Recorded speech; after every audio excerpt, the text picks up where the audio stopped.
Ocultas. Hola, ¿qué tal? ¿Cómo están? Feliz día. Bienvenidos a Veo Ocultas. Les saluda Racedic Bertrand para continuar con Frederick Goodman en la tercera parte de nuestro programa que ahora se los voy a presentar. Solo me permiten, bueno, antes en realidad de poder presentarles el título del programa, necesito ir a mi Facebook para poder colocarlo como público y así puedan comentar y yo pueda ver los comentarios de los que quieran hacerlo. La semana pasada han cancelado la cuenta de YouTube de Stereo Amor. YouTube canceló la cuenta de Stereo Amor, entre otras cosas, por uno de los videos del año pasado o del año antepasado, no entiendo. O No, sea, en serio. por videos del año antepasado cancelaron la cuenta. Eso me ha pasado a mí también con videos que eran re viejos y de repente me eliminan. Y yo dije, "Y, no te avisan de nada, no te dicen nada". Simplemente así sin más. Sí, es increíble. O sea, realmente nuestros contenidos en general no generan muchos viewers, pero es más importante para YouTube lo que hacemos que para la gente que nos ve. O sea, Definitivamente. Ahí le diste en el definitivamente, clavo. definitivamente YouTube sí sabe el tipo de contenido que generamos, pero la mayoría de la gente no. Súper interesante ese dato, ¿no? Entonces, YouTube sí sabe la calidad y el tipo de contenido que generamos, Frederick, y aquí en Veo Ocultas, que para ellos sí es importante que nadie lo vea. Por eso también es uno de los factores por los cuales a nosotros nos cuesta crecer mucho. Y es por esto mismo, porque, ¿cómo se llama? Pues el sistema que utilizan ellos para promocionar videos, nuestras calificaciones son muy bajas debido al tipo de contenido, por tanto no existe esa autopromoción del sistema, ¿verdad? Para poder impulsarnos más, porque fíjate que yo más bien he visto que hay videos que tal vez alguien agarró un pedazo de algún video de Veo Ocultas, ya sea en TikTok, y yo digo, Dios mío, ¿cómo alcanzo tanto? Pero si en mi canal casi nada. Es que si quieres tener visitas y que salgas, tienes que ponerte el pelo violeta, ¿sí? Decir que antes eras mujer y ponerte un tanga. Entonces Sí, ahí sí no, vas a tener muchísimas visitas y te pones no, a esa decir parte no. que quieres tener derecho a no tener hijos y entonces ahí No, sí pero empieza. espérate, hay gente que hace contenidos decentes y tiene cualquier cantidad de seguidores, pero a veces yo valoro, o bueno, no valoro, no uso la palabra valoro como algo muy propio mío, sino que valúo más bien la situación a través de que hay contenidos que pueden ser muy edificantes, de verdad muy productivos, pero no generan tanto, ¿cómo decirte? Como de repente están muy arraigados a doctrinas, ¿no? A doctrinas bien preestablecidas y a YouTube, al sistema no le interesa realmente a aquellos que puedan tener un contenido de alguna manera importante, pero que su doctrina es bien cerrada, no le interesa porque al final saben que con esa forma de ver doctrinaria, le sirve, aunque digan verdad, le sirve. Pero cuando hay una cuestión que se abre más y que al final no te das cuenta de qué lado está pero está diciendo cosas que son bien sensibles, creo que ahí le ponen mayor atención al tema. Y claro, las cuestiones que tienen que ver con salud, ¿no? Con salud, son porque todo lo que han bajado es por tema de salud. Todo lo que han bajado es por temas de salud, ¿verdad? Por el tema de la puya y más cosas que se dan. Pero bien, porque es interesante, tú puedes ver cualquier cantidad, vaya, ¿por qué te digo esto? Hay cualquier cantidad de gente que puede hacer videos sumamente importantes, cierto, no sé, sustitutos de remedios naturales, perdón, sustitutos de remedios industriales por remedios naturales y la gente sigue, ¿no? Ahí está el caso del doctor Frank Suárez, pues que a él sí lo mataron porque ya cuando se metió directamente con el tema de algo que iba a ser sensible para la farmacéutica, ¿no? Ahí sí se lo volaron.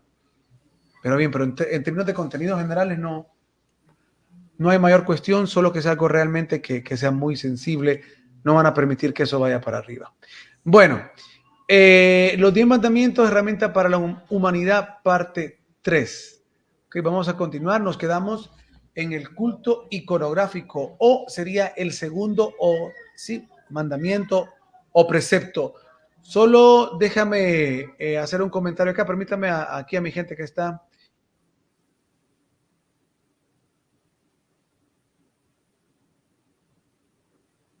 Ok, vamos a continuar entonces, don Frederick. Este es el segundo precepto.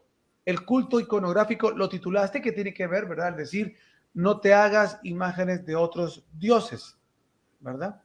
Y ahí está, pues.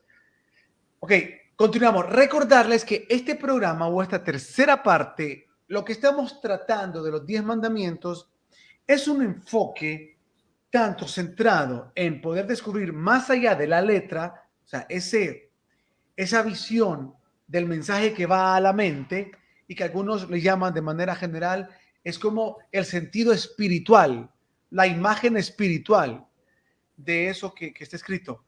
Y quiero hacer un comentario, permítame solo hacer un comentario, porque fíjate que el otro día alguien compartía algo que me pareció bastante interesante y yo le comenté en el escrito que puso y decía que, bueno, que información es información, refiriéndose a lo que la Biblia como tal nos da.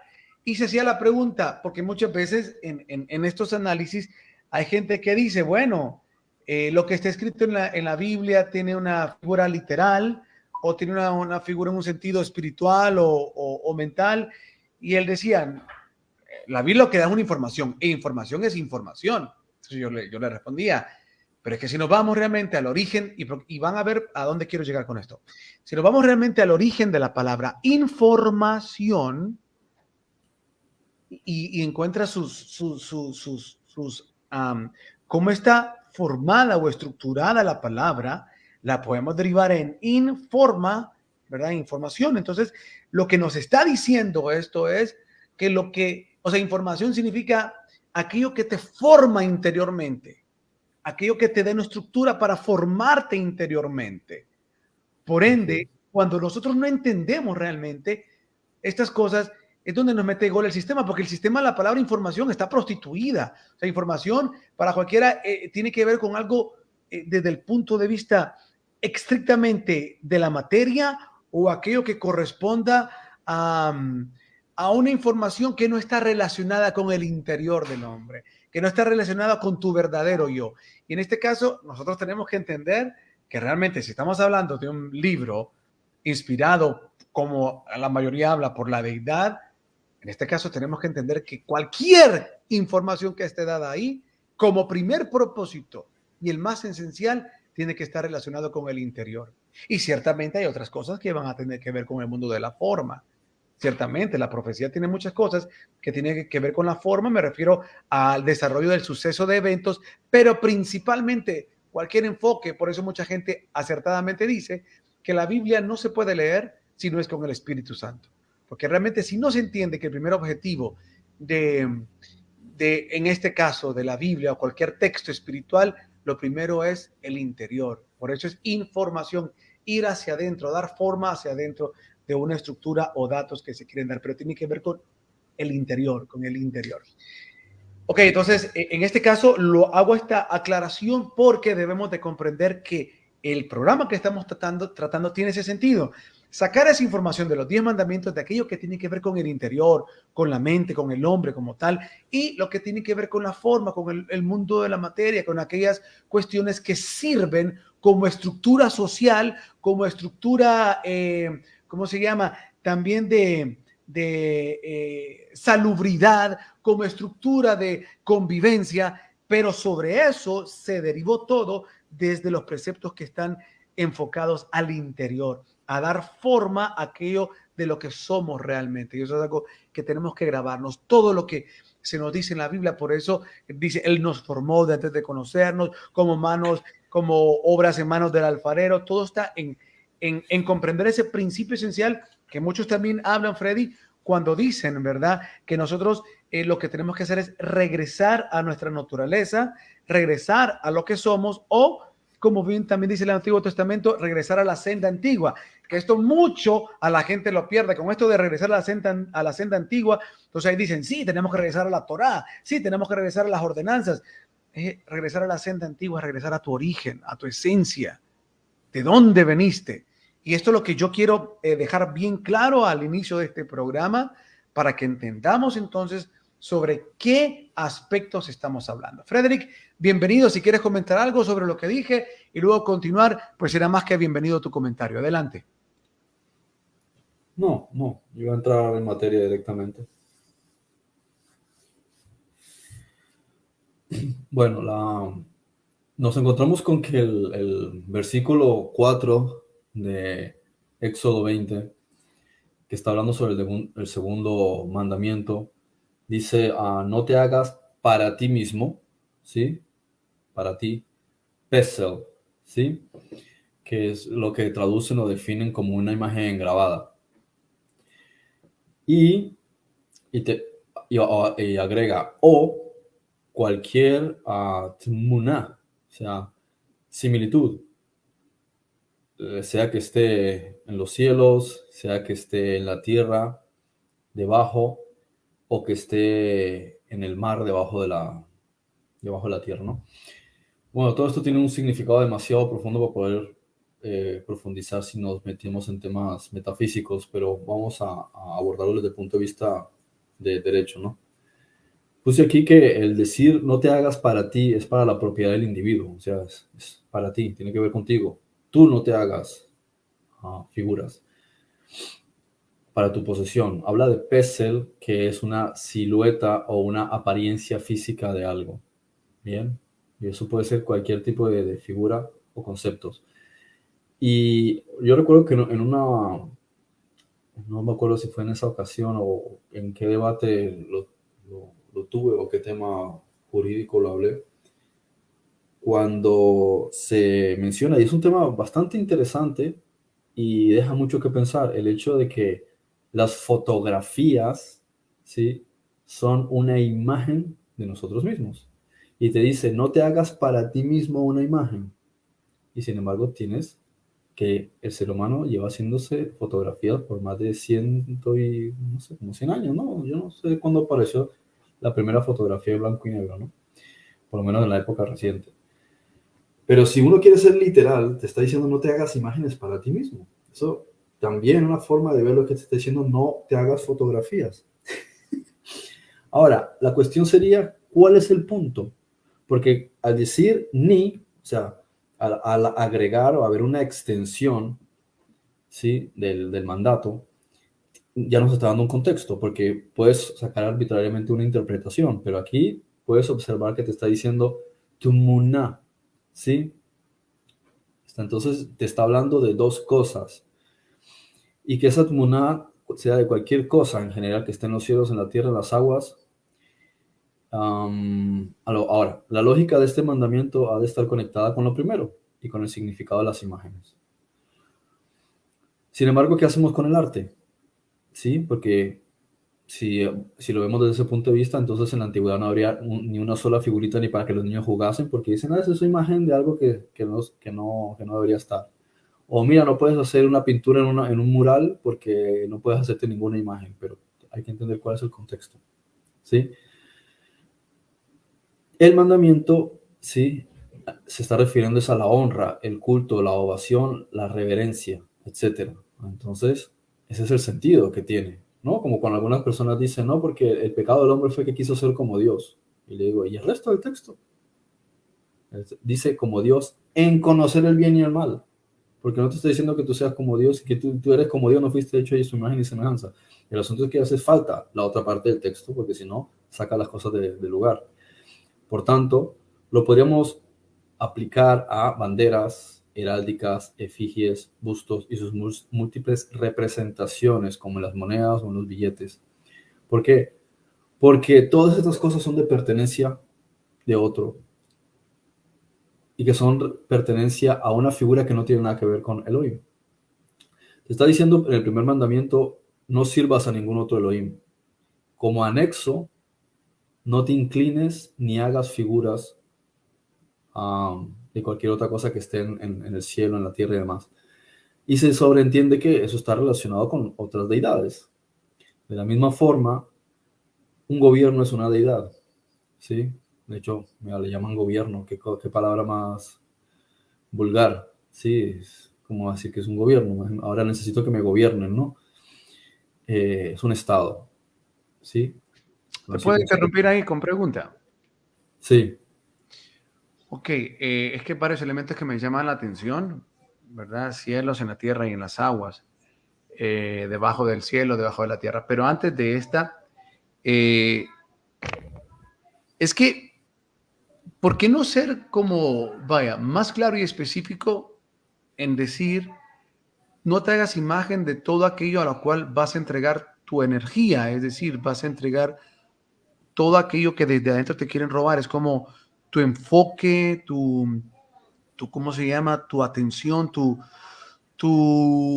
visualización de tu logro, de tu éxito, de tu descanso, porque realmente solo ver la parte, vaya, yo sé que en algunos de estos términos estará la cuestión de honor, soberanía, lores, ovación, reverencia o devoción, pero también tiene que ver con el tema del miedo, porque, por ejemplo, en la antigüedad, la idea de los dioses, que por eso muchos ateos alegan, fue una cuestión dada, según lo que afirman ellos, por la ignorancia y el miedo del hombre, ¿no? Y se decía, vamos a hacer tal sacrificio para que el dios X nos provea, o cese el mal clima, o venga la lluvia. Entonces, intrínsecamente está el tema de idolatría ligado a la cuestión del miedo, de la dependencia, y arraigado a lo que posiblemente cada quien pueda llamar felicidad. Entonces,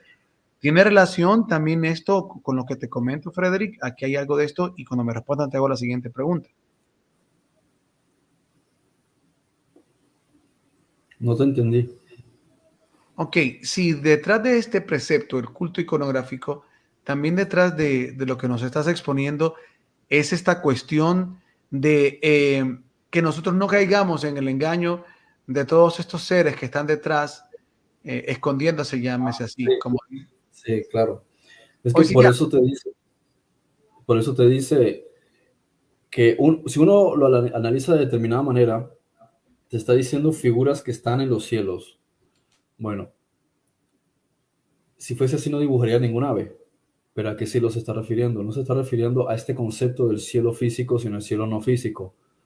O podríamos decir también que al cielo que está más allá de la atmósfera. Entonces, podrías entender que te está hablando de algo que tú no conoces. Entonces, ¿cómo lo puedes dibujar? Esa es una parte muy interesante. La otra es, te dice la tierra, pero después, en vez de decir la tierra y ya está, decir la tierra, no, te dice batahat, o sea, te dice al final o debajo, como lo quieras traducir. Eso también tiene, o betoh, es justo por debajo de la superficie. Eso también deja que pensar, ¿cómo voy a saber yo qué hay debajo de la superficie? Pero después te dice, en las aguas, diría, vale, ningún animal del mar, no dice, debajo de la tierra. Dice, a ver, agua debajo de la tierra. Entonces te está diciendo prácticamente es, haz un dibujo de cualquier cosa que no conoces.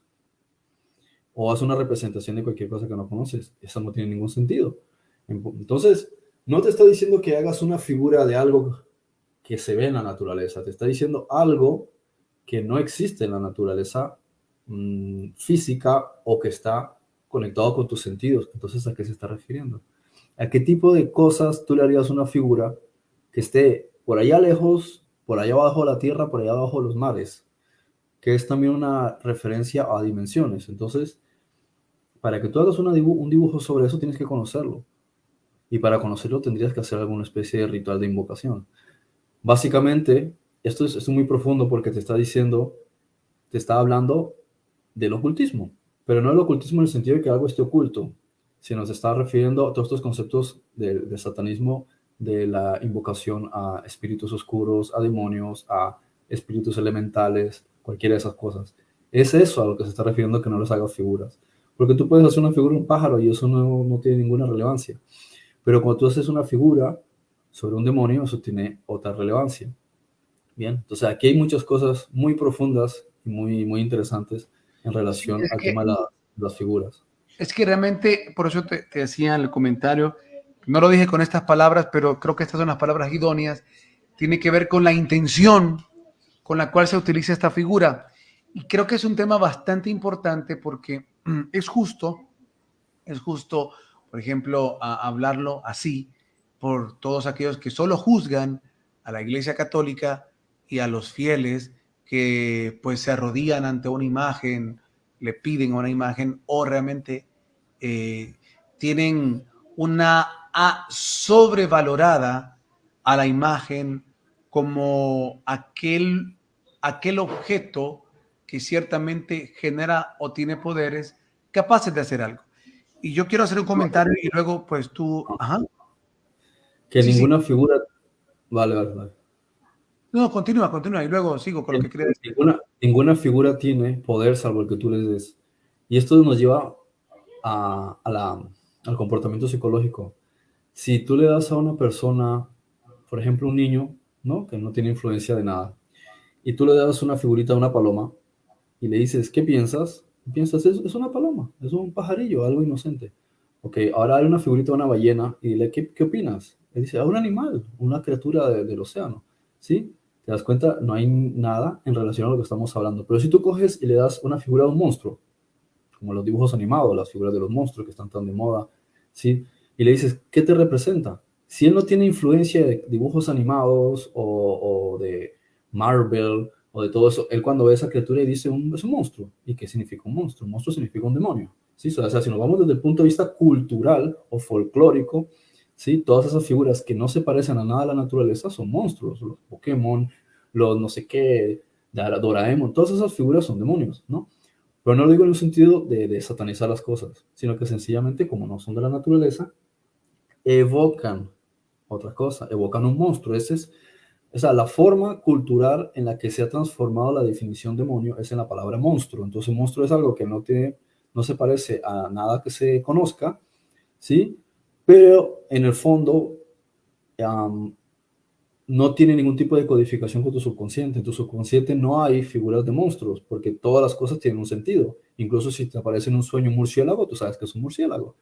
Si se te aparece un demonio de Tasmania, tú sabes que es un demonio de Tasmania. Si se te aparece una pantera, sabes que es una pantera. Pero cuando hay algo que no tiene sentido, es un monstruo. Y como no tiene sentido, no está codificado en el subconsciente. Entonces, la parte de la conexión emocional y psicológica, ¿qué traduciría aquí? Por ejemplo, en tu subconsciente, ¿qué representa un león? La fortaleza.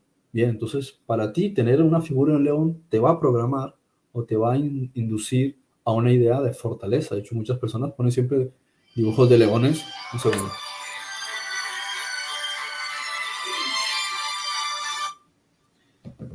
Figuras de leones para representar a Jesús o para representar a Israel o cosas así, o haces figuras antropomorfas. He visto por ahí alguien que comenta de los gimnasios y todo. Entonces ponen estos animales como que representan fuerza, entonces el toro y el león.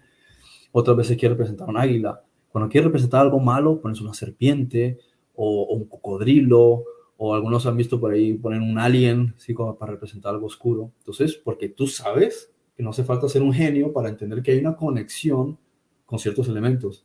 Cuando a una persona tú le das una figura que no tiene representación, ¿qué es lo que le significa a su subconsciente? Que está invocando a un ser que no existe. O sea, no existe en la naturaleza sana, en la naturaleza creada por los arquetipos, o sea, donde están los arquetipos naturales. Lo que te está representando es una criatura del mundo de otras dimensiones. Eso quiere decir que te está representando un ser de lo que está refiriendo este mandamiento. Las criaturas que existen en otras dimensiones y otros planos de realidad, que existen en otros mundos, pero que no son humanos. Porque si tú haces una figurita y dices, vale, este es Thor que viene de Asgard, tú sabes que eso es un extraterrestre, pero es un humano. Pero si me dices, no, es que es otro extraterrestre, que es un reptiliano porque tiene figura reptil, yo te diría, entonces seguramente de lo que se está refiriendo esto porque no es nada de la naturaleza. Yo en la naturaleza no veo reptilianos, pero sí puedo ver humanos. Los ángeles, por ejemplo, tienen Perdón, apariencia humana. sí, perdón, que Entonces, hay tres, esto es muy importante y la conexión que sí, tiene con el subconsciente. sí. ¿Bien? Hay todavía tres preguntas. Puede Sí, ser dale. tanto una figura de una estatua como puede ser un juguete que le das a tus hijos. ¿sí? Todo esto es supremamente importante porque induces el subconsciente a una conexión con unas figuras que no son de la naturaleza y que el subconsciente evoca que es una criatura de otra dimensión. Pero esa criatura de otra dimensión no es un ser celestial porque tendría apariencia humana. Entonces es un monstruo, es un Sí. demonio. Hay todavía 3 preguntas sobre este tema, sobre este punto, que quisiera hacerte, pero no puedo hacerlas de un solo porque se confunde todo y por eso a veces es el problema, que hay preguntas que yo las tengo ya estructuradas en mi mente de cómo hacértelas, pero por cuestión de tiempo muchas veces quiero integrarlas todas y ese es el problema. Pero voy a tratar de... Ajá. Voy a irme Me toca a mí. despacio. Pero mientras vas escuchando, vas tomando apuntes. Yo también estoy aquí, siempre voy Sí, tomando nota para no perder el hilo. sí, ok. Para retomar este tema de lo que hablaba de las imágenes, es porque la primera pregunta es, por ejemplo, cuando Pablo ya nos dice que detrás de muchas de las imágenes lo que hay son demonios. Eh, Muchos consideran, Frederick, que la cuestión es que realmente la imagen o donde estés centrando tu energía, tu atención o tu creencia, simple y sencillamente trabaja como un espejo. ¿Sí? O sea, yo agarro una imagen de XY personaje y le digo, santo tal, ayúdame y a sanar. Y es tanto como la energía que estoy centralizando, focalizando en eso que llamamos fe, es tanto la fe que estoy concentrando en eso que se produce lo que se llama milagro. Pero Pablo nos dice, es que detrás de esto lo que hay son imágenes y todo está asociado al precepto. O sea, las preguntas están relacionadas que te hago es a desgranar todavía más en detalle estas cosas para entender las diferentes pues, intenciones con las cuales el versículo o el precepto dice. Entonces, en este caso, ¿cómo lo visualizas tú? Pablo nos dice detrás de esto hay seres. Te hago la pregunta porque, y la voy a amarrar con la otra que te quería hacer, creo que aquí sí acopla amarrarlas, porque tú mencionabas, por ejemplo, reptilianos, se dice que hay diferentes tipos de seres, insectoides, reptilianos, leones, qué sé yo. Entonces, asociándolo con esto que Pablo dice, eh, pues tiene relación con esto de que muchos de estos seres se presentaban o la gente tenía la idea o sabían claramente qué forma tenían estos dioses de la antigüedad, que por eso el precepto también tiene ese sentido.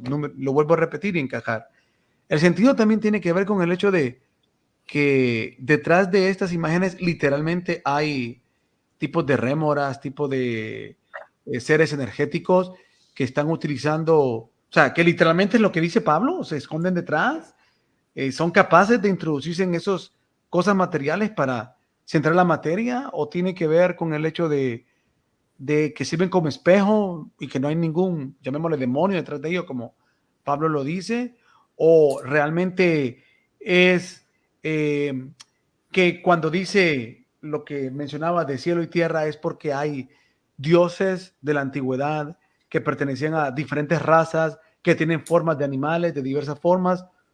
¿Es las tres, ninguna de las tres o una? ¿A qué se debe también todo esto? Te lo puse en 3 partes. ¿Tienen que ver con las tres o solo con algunas de ellas? Para empezar, si se aparecen dioses que son antropomorfos, que son humanos, pues los van a confundir con humanos. Si aparecen estos seres con una apariencia no humana, lo que van a conseguir es que la gente se espante. Van a producir miedo.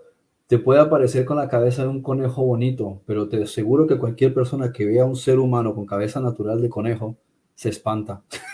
Porque puede ser muy bonito el conejo, pero es que eso no es natural. Algo dentro de ti te dice, esto es una aberración. O sea, solamente hasta la imagen te causa un shock. ¿Bien? Eso es una cuestión elemental. Por eso muchos de ellos a veces hacen metamorfosis. Si no te parecen como humano, pues mandarán un androide o mandarán un efecto, un holograma, pero no se pueden presentar de esa manera. Yo he escuchado o he visto casos de gente que ha trabajado en instalaciones secretas y literalmente han sido militares condecorados, personas expertas en situaciones extremas, y sé que se han meado encima al ver a la aparición de reptilianos en las instalaciones. ¿Por qué? Porque su propio ser dice esto es una aberración, o sea, se pone pálido y es como si estuviese viendo un demonio vestido con un uniforme militar, básicamente.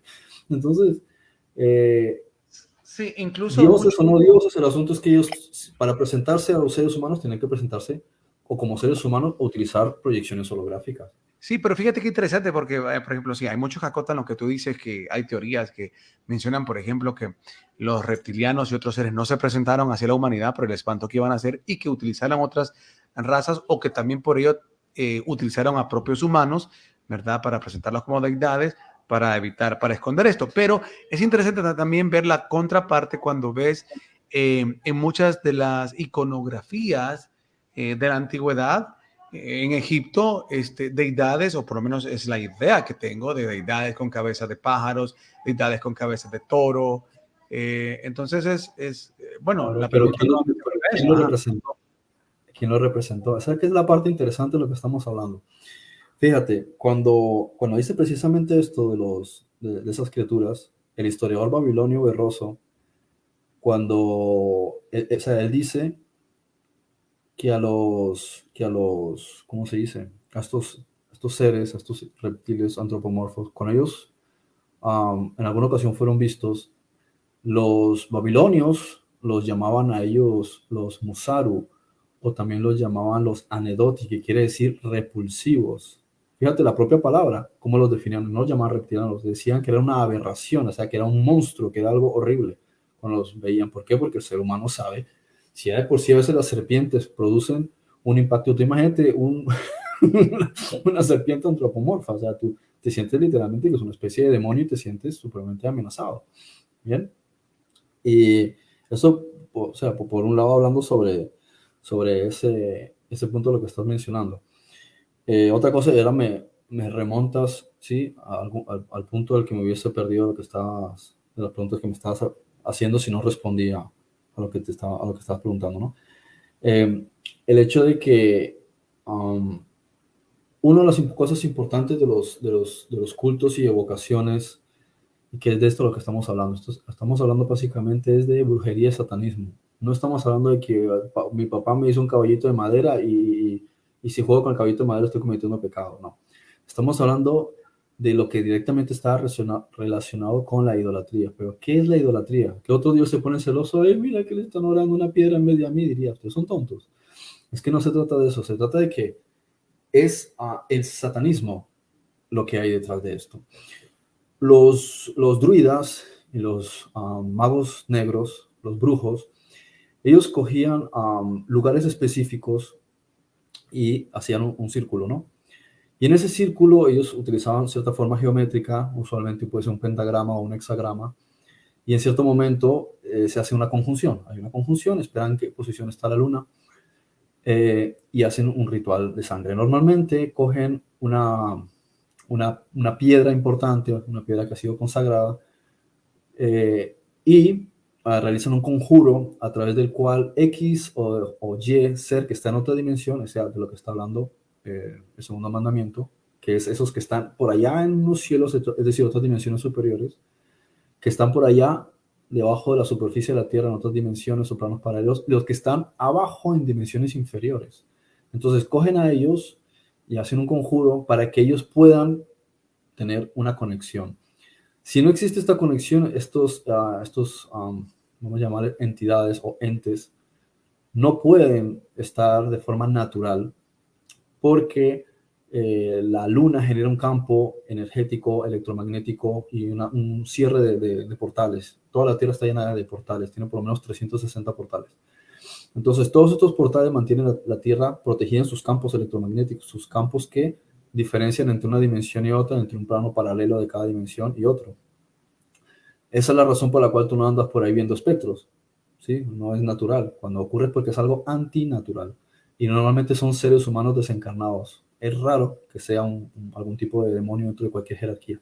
Casi siempre ellos están encerrados por, vamos a llamarle conjuros, ¿sí? Y por bloqueos dimensionales donde los han puesto. En consecuencia, como es un bloqueo, tú puedes realizar un ritual. ¿Sí? Si sabes exactamente cómo hacerlo, puedes abrir una puerta y ese espectro puede conectar con una persona o con un objeto. Pero cuando finaliza el rito, él tiene que regresar. ¿Cómo haces para mantenerlo ahí? Tienes que realizar un conjuro para ponerlo en un lugar. Sería muy imprudente hasta de un chamán hacer una invocación y que este ente entre en él. Entrará en el momento en que hace el ritual para que hable a través de él, ¿sí? Pero no puede hacerlo permanentemente. O sea, tú puedes decirle a una persona, te presto mi coche, otra decirle, te regalo mi coche, ¿sí? ¿Y yo qué hago? Entonces tú no vas a abandonar tu cuerpo permanentemente. Lo puedes hacer en un ritual y eso ocurre en los testimonios de Bohemian Grove, tantos casos estos del tema Illuminati, que ves a estos individuos, no voy a decir nombres, pero ellos están en ese ritual y mientras le están echando la sangre encima de la víctima, se ve incluso que su apariencia física empieza a cambiar, empieza a tener una apariencia semirreptiloide, porque hay una combinación y necesitan la energía de la sangre. Pues no voy a entrar demasiado en detalle. El punto es que se puede hacer un conjuro para que una piedra, un pedazo de madera, un objeto de yeso, ¿sí? pueda absorber energía, porque ahí está focalizado un ente. Ese ente se puede llamar Virgen María, se puede llamar San Pedro, se puede llamar Virgen de las Tres Cruces o de las Cuatro Esquinas, o se puede llamar el santo patrono de la concepción, da igual el nombre que le des. O sea, es importantísimo incluso en el satanismo utilizar palabras que son características de la religión, porque así es como logran engañar a la gente. Entonces, logran que ¿cómo se dice attach en español? Se adjunte, ¿sí? un ente permanentemente a ese pedazo de piedra, de yeso, de madera, de lo que sea. Entonces, ese ente va a necesitar alimento. Entonces necesita que les hagan libaciones, que les hagan súplicas, que les hagan oraciones, que les pongan cosas benditas, flores, lo que sea. Entonces él va alimentándose de todas las partículas esenciales que componen toda su estructura atómica. De cualquier elemento que tú le pones alrededor, él absorbe esa energía. ¿Bien? Entonces, por ahí va en realidad la idolatría. No porque un Dios súper poderoso, creador del universo, le da envidia que tú le ores a un árbol. O sea, sería tonto, no tiene ningún sentido. De hecho, tú puedes hacer un conjuro para introducir un alma o introducir un shed, un espíritu oscuro, en un árbol. ¿Sí? Y tú puedes ver que incluso el árbol se puede deteriorar o puede ser un árbol que dure mucho tiempo y se mantiene el alma de esa persona. Ahí viene la historia de Tammuz, ¿sí?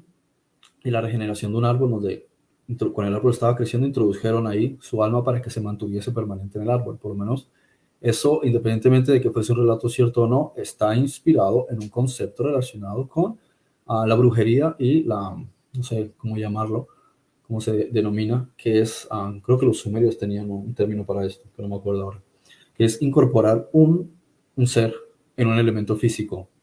Algunos lo hacían con un alma, otros lo hacían con un shed, ¿sí? O sea, con un demonio, ¿no? Y lo incorporaban ahí. Por ahí es por donde gira más que todo este asunto de lo que estamos hablando. Y lo segundo es por el hecho de que para la mente cada animal tiene una característica arquetípica. Todas las cosas que no son de la naturaleza que nosotros conocemos y tú sabes que son deformes, te están representando, te están evocando en la mente un ser de estas categorías y de todas sus especies. ¿Bien? Y estás sugestionando la mente en función de estas ideas.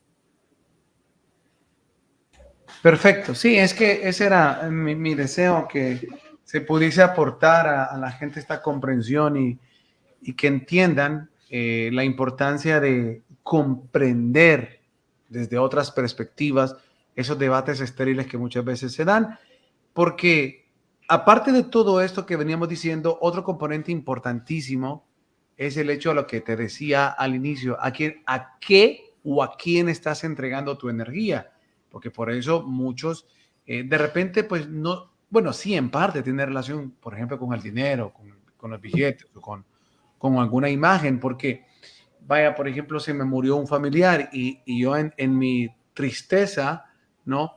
Estoy tratando de utilizar como aliento todas las imágenes de él y lo llevo para arriba y para abajo y tú me vas a dar fuerza. Se estás entregando tu energía a esa imagen, de a eso que tú le das un alto significado, y entonces cabe también dentro de este precepto, es el cuidarnos de que estamos desperdiciando. Y me gusta a mí este concepto esotérico de la energía, por ejemplo, cuando hablan ya sea de masturbación o por ejemplo, las relaciones sexuales descontroladas, me refiero sin ningún propósito realmente que tenga que ver con un conocimiento profundo del juntarse y tener la relación desde el punto de vista espiritual, es que nosotros no sabemos cómo nos convertimos en derrochadores de energía, de todo lo que generamos, lo desparramamos, direccionamos a aquello que es como un saco roto, ¿no? Entonces, entender también que no solo está desde el punto de vista de las imágenes de una, ¿cómo se llama? Estatua y de lo que ya platicamos, sino que también, por lo menos, o tú corrígeme si estoy equivocado, pero le veo una imagen también a aquello que el ser humano le entrega su energía como aquello, como te decía al principio, que le da seguridad, aquello que está relacionado con sus miedos, soledad, ya no te tengo, estoy solo, necesito algo para no sentirme solo. Y hace un montón de imágenes que creamos como sustitutos de aquello que queremos que nos salve, ¿no? No sé si me doy a entender, Frederick. Sí, ese es el significado metafísico, pero como estaba diciendo, no, para no extenderme demasiado, no voy a abordar ahora la explicación metafísica de los 10 mandamientos, me va a remitir solamente a la parte, o sea, en estricto rigor, lo que es la parte de derecho y lo que es la parte fenoménica, o sea, lo que tiene que ver con los eventos que ocurren, que se desarrollan en nuestro plano de realidad.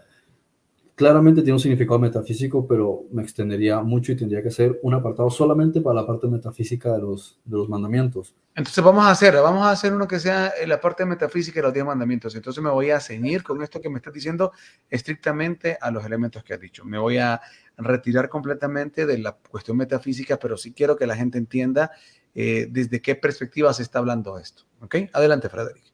Excelente. Miremos un caso importante. Los pueblos de la antigüedad tenían muchas figuras. Normalmente esas figuras a las que ellas les rendían culto, veo que cada vez hay menos luz, que les rendían cada vez, culto, tenían sus estatuas en lugares donde las personas iban a orar a sus dioses. Ellos ponían la figura que fuese. Normalmente iba a ser un tanto tosca porque no serían unos artistas haciendo una figura de un dios. Sería un palo, un pedazo de roca, sí, cosas así. Si mucho tallarían algo medianamente elaborado, como podemos ver en la arqueología, ¿no? La cuestión es cuánta energía están absorbiendo eso, están absorbiendo ellos, y muy posiblemente los dioses no estaban relacionados con esas estatuas. Porque los dioses no comen de esa manera. Los dioses son seres de cuarta densidad, ellos van a comer alimentos, no van a comer energía de la gente. Los que comen energía de la gente son los Rujotas de Maa, los espíritus inmundos, los demonios, hasta los fantasmas absorben energía de esa. Los que no tienen un cuerpo físico necesitan comer cosas que no sean físicas, porque no tienen una boca física ni un sistema digestivo físico. Entonces absorben la energía natural de los elementos, todo lixivia, partículas. Entonces todo genera energía, todo está cargado de energía solar, todo está cargado de emoción y energía vital, todo tiene fuerza vital. Así que observamos que ellos estarían haciendo quién sabe qué, ¿sí? Venerando a quién sabe quién, pero no sería Odín, ni sería este, ni sería el otro. Ellos no necesitan esa energía. Pero los espectros, estas entidades sí necesitan esa energía. Por eso cuando Yahweh y su grupo llegan a Egipto para sacar a Israel, en realidad ellos no se están enfrentando a sus dioses, porque los dioses de Egipto no tienen nada que ver con quienes estaban gobernando Egipto en aquel entonces. Tú fíjate, solamente la cantidad de estatuas que tenían era caldo de cultivo para que los brujos introdujesen toda serie de entes por todas partes del país. Donde hubiese una figura, ahí estarían ellos. Esto es lo que ha hecho también la Iglesia Católica. Cómo ellos logran introducir un montón de seres pandimensionales por todas partes, a través de todas estas figuras que llaman vírgenes, santos, etcétera. Y te vas al Vaticano y tienes todas esas figuras de santos. Todos ellos se prestan para eso. Y alguien diría, pues entonces cualquier piedra lo pones. Sí, pero es que vas a estar ahí tú esperando una piedra a ver si alguien te da energía. Vas a hacerlo en algún lugar donde sabes que la gente te va a orar, te van a pedir algo, donde su devoción te va a transmitir energía. Entonces, claro, te sirve cualquier estatua. Lo mismo puede ocurrir incluso en grandes, o sea, en estados como tal, donde ponen estos monumentos, ¿sí? Monumento a Simón Bolívar, monumento a Colón, monumento a Abraham Lincoln, monumento. La gente va y les presta atención.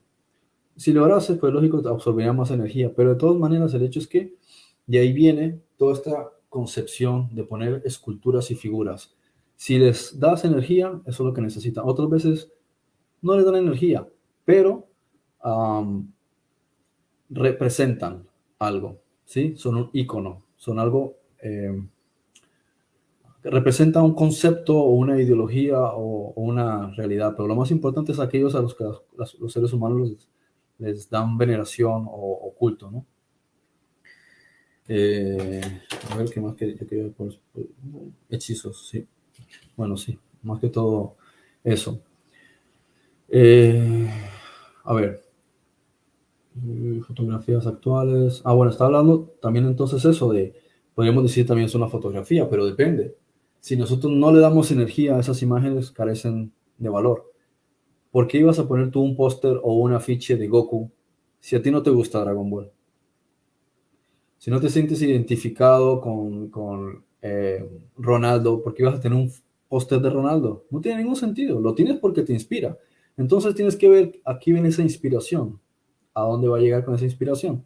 Si es solamente inspiración porque eres jugador de fútbol y te gusta inspirarte, pues fantástico. Sí, hay cuantos que no se inspiran, que van al gimnasio y para poderse inspirar y concentrar, tienen pósters de gente que levanta pesas. Pues sí, lógico, pero no es que le estén orando. Entonces, toda esta cosa es importante que también uno sepa diferenciar para no irse a los extremos. Tiene que ver con el hecho de que tú le das energía a un objeto. Por eso también el problema con el materialismo, que tú dices, no quiero desprenderme de esto y no quiero desprenderme de lo otro. Cuando tú no te desprendes de algo, ¿qué significa? Tú puedes decir, a ver, una cosa es que yo no me quiera desprender de la computadora y otra es que necesito, sí, que la necesito para trabajar. Otra es que tú digas, no, no me la quite, por favor, porque mi mundo gira en torno a eso. Ahí te das cuenta entonces que tú le estás dando una energía a eso. Basta que un ente que se mueva alrededor perciba dónde se está absorbiendo más energía para que él se acerque. Entonces él va a decir, sí, voy a aprovechar este objeto o este dispositivo o esta ubicación concreta para absorber energía de este individuo, porque veo que emite bastante energía en este punto. Por esa razón, un objeto puede ser hechizado por uno mismo sin necesidad de realizar ningún culto. Bien, por eso es importante también entender que la idolatría es el hecho de darle tu fe, tu confianza y tu energía a un objeto en general. Porque podría decir, pues yo tengo un teléfono, lo necesito para lo que lo necesito, pero para mí no es ningún Dios, no es relevante. Pero cuando para ti es relevante y absorbe tu energía, entonces te das cuenta de que no te quieres desprender de eso porque hay una esclavitud.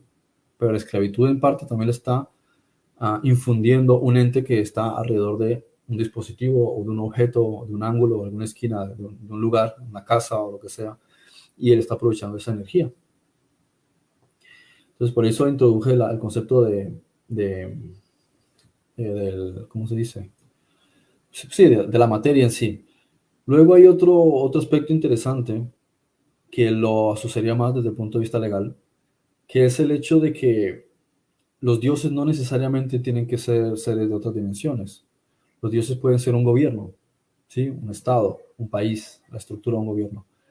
Y él cogería y crearía sus propias imágenes.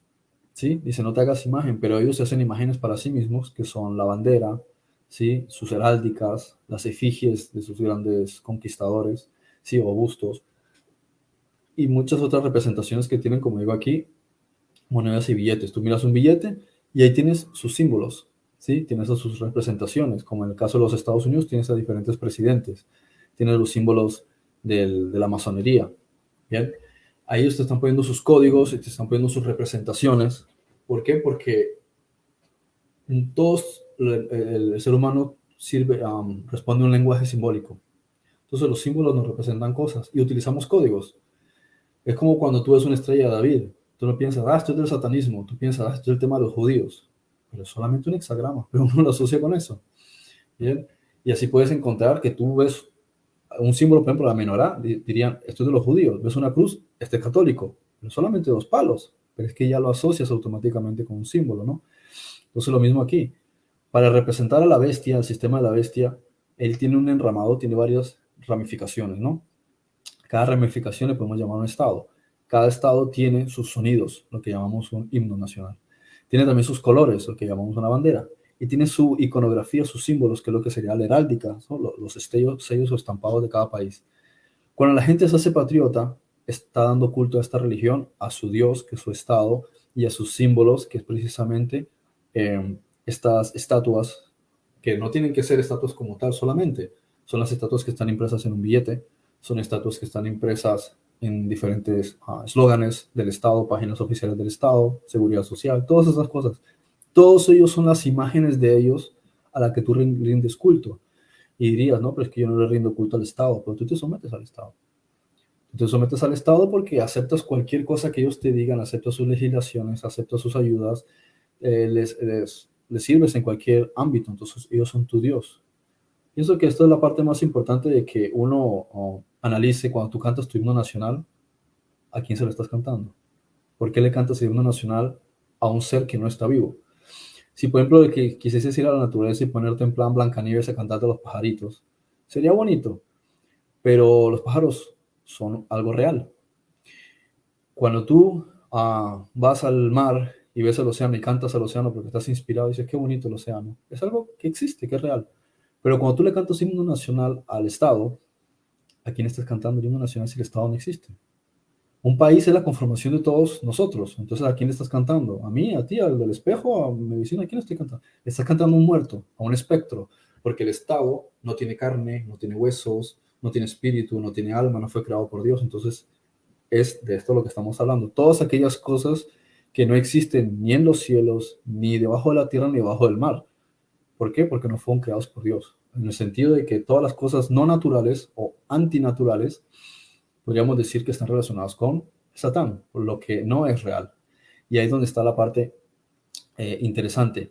Cuando te dice Dmut, semejanza, Dmut viene básicamente de emular.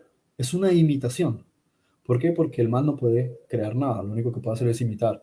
Y esto es lo que hace el Estado. Cuando tú ves todos sus símbolos y sus nombres, las letras ya estaban creadas, simplemente le dio un nombre diferente, o sea, un significado diferente. Cuando observas sus iconos, son figuras que existen en la naturaleza, simplemente las están imitando. Cuando ves los colores de su bandera, los colores ya existían. El rectángulo de una bandera ya existía, lo único que están haciendo es imitar, emular. Entonces ellos se están convirtiendo en tu religión, se está convirtiendo en tu Dios. Y ahí es donde está la parte importante de este mandamiento. Si tú creas estas figuras y si tú les sirves, entonces tú le estás sirviendo al Estado o estás sirviendo a Dios. Y aquí entramos en un conflicto muy serio, porque al pueblo de Israel se le llevó a una tierra para que la heredara. Quiere decir que no le pagaron a nadie por la tierra, no le pagaron a nadie por derechos de agua, no le pagaron a nadie por una instalación de panel solar, entre comillas, ¿no? Diciéndolo en un sentido irónico. No le compraron semillas a Monsanto. Ellos sembraron lo que sembraron, no tenían que comprarle nada a nadie en un principio, hasta que se apareció la moneda. En principio todo eran trueques. De manera que si no le tienes que pagar nada a nadie, no eres esclavo de nadie. El que llegaba a un lugar y decía, oye, esta zona me gusta, ¿no tienes algún problema? No, mi zona está para ahí, tú, luego yo voy a estar para allá, oye, pues toda esta extensión, aquí estaré yo, voy a poner mis animales aquí, listo. Pongo unas limitaciones para que la gente, porque además unos mojones que así traduce la Biblia, y pongo unas piedras, y bueno, ahí delimito mi zona, y a lo mejor mi zona es un montón de espacio, porque lo que hay es terreno, en la tierra lo que hay es espacio. Entonces, listo, es mi tierra. ¿Le pago a alguien luz? No. ¿Le pago teléfono? No. ¿Pago agua? No. ¿Pago internet? No. ¿Pago impuestos? No. Porque el impuesto, ¿qué sería? Pues ayuda a los levitas, ¿sí? Eso es lo único, en la participación, y ayuda en algo para el cuidado del templo. Por lo demás, no había un rey. El rey lo pidieron ellos. Entonces, si no hay rey, no te va a mandar a la guerra, no te va a quitar hijos para mandarlos a la guerra, no te va a quitar hijas para casarse con ellas, no te va a quitar dinero para sus intereses personales, no te va a quitar tierras. Entonces, vive libre.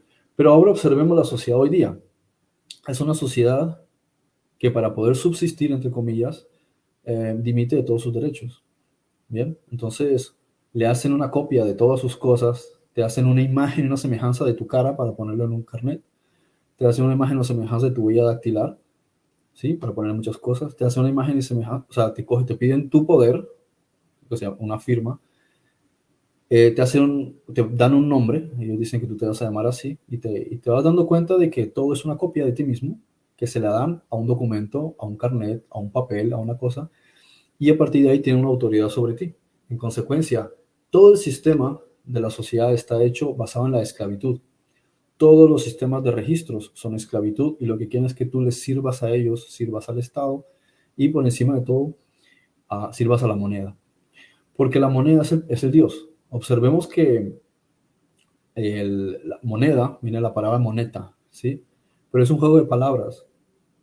Mona, ay, ¿sí? Moneda es monai, ay. Quiere decir mona es uno, mono, uno, ay es ojo. Es lo que otros llaman, bueno, lo que subliminalmente el Illuminati llama el tuerto. Y hay un refrán que dice, en el país de los tuertos, perdón, en el país de los ciegos, el tuerto es el rey. El mundo es el país de los ciegos. El Illuminati es el ciego. Él es ciego de un ojo porque no ve el estado la luz de la conciencia del universo. Él está medio ciego. Él solo puede ver con un ojo. El único ojo que él tiene es en el que tiene ventaja sobre los demás que sí están ciegos. Y ese ojo es el que aparece en la pirámide, que está en el billete del dólar. Entonces, el ciego es él. Por eso el ciego se representa a sí mismo como Santa Claus. ¿Quién es Santa Claus? Santa Claus es Odín. Odín perdió un ojo en una apuesta con un espíritu para poder ser mucho más inteligente, más sabio que todos los seres y que todos los dioses. Él se quitó el ojo en esa apuesta para poder ser más astuto. ¿Qué es lo que te está diciendo? Que hay quienes, para estar en la cúspide del poder en el mundo, venden su alma, venden su ojo de la conciencia, pierden su conexión espiritual para poder tener poder económico. Y eso es lo que está ocurriendo en el mundo. El mundo está bajo el Dios tuerto, que es ciego o es semiciego porque no ve la luz, pero tiene suficiente vista para poder estar por encima de todos los demás. Y ese es el Dios que está dominando el mundo. Él del dinero. Y te lo ponen directamente en algo que tú veneras, porque la gente dice, necesito dinero, quiero dinero, y el dinero, ¿qué es dinero? Dinero son estos papeles y estas monedas, y todas tienen el estampado de figuras a las cuales tú le estás dando importancia. El culto al dinero, el amor al dinero, no es quiero una casa, sino quiero dinero para la casa. No es necesito alimento, sino quiero dinero para el alimento. Entonces siempre el poder del hombre se va a desviar hacia el tuerto, hacia el Dios de un solo ojo. Y tú vas a estar siempre detrás del Dios sin ojo, tratando de que te guíe. Y fíjate que tal es el poder del Dios de un solo ojo que le ha quitado el cumpleaños, le ha quitado el honor a Jesús en su cumpleaños. Y ahora el mundo, casi en todas partes, le rinde culto a Odín, disfrazado de Coca-Cola, que es el Dios del ojo, el Dios del dinero. La gente va y gasta y gasta y gasta y gasta el dinero que no tiene para una celebración que se supone que es el cumpleaños de Jesús, pero en realidad está detrás del hombre en el trineo, que es Odín, que te va a dar unos regalos. Y Odín es el tuerto. Simplemente Coca-Cola lo pintó de rojo y le arregló el ojo porque es la fachada comercial para que el ser humano no se dé cuenta de que está siendo esclavo del dinero, cuando en realidad debería estar detrás de la libertad. Bien. No sé si quieres hacer alguna acotación sobre eso. Ahora dice Racing, pues me voy a deshacer del dinero y lo tira todo por la ventana. Dios. No, en este momento no. En este momento vamos bien. Ok, estamos siempre con esta diapositiva, ¿verdad? Donde estamos hablando, o vamos a cambiar ya de diapositiva. Bueno, voy a mencionar, a ver. Aquí se habla de la palabra munat, como dije, una semejanza, una similitud, cualquiera que sea. Pero hay algo más escondido en la forma de munat, ¿sí? De la apariencia, que procede de dmut, perdón, que se compone de dam, ¿sí? La D y la M, y la M y la T, mot, sangre muerta. Dam es sangre, mot es muerte. La sangre es la vida, donde está la información y códigos del ser. Mientras, por lo que una vida muerta no puede ser otra cosa que una copia de lo auténtico. Por eso Dumut es asimismo cualidad de algo, pero mortal, no perfecto, carente de vida en sí mismo. Esto refuerza lo anterior, ya que ninguna de las tales cosas representadas posee vida en sí misma ni alma. Es lo que estoy hablando. El Estado no puede tener derechos y no puede imponerte nada porque no es real. Es un constructo imaginario. Es un espectro.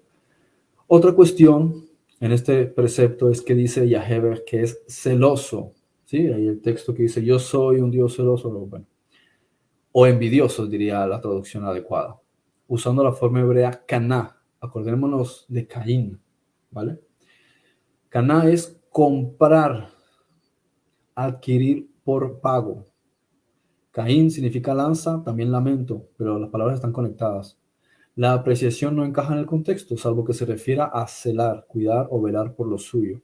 Bien, entonces tiene que ver cuando tú le das tu devoción, tu cuidado y tu atención a algo. ¿Por qué dice guardad los mandamientos? ¿Sí? ¿Y dónde los guardo? ¿Sí? Para que observéis los mandamientos. Ah, pues me quedo observándolos a ver un rato, a ver hasta que se me canse la vista. ¿Qué te está diciendo? Es la práctica de esto, es el cuidado y la atención que tú le pones a todo esto.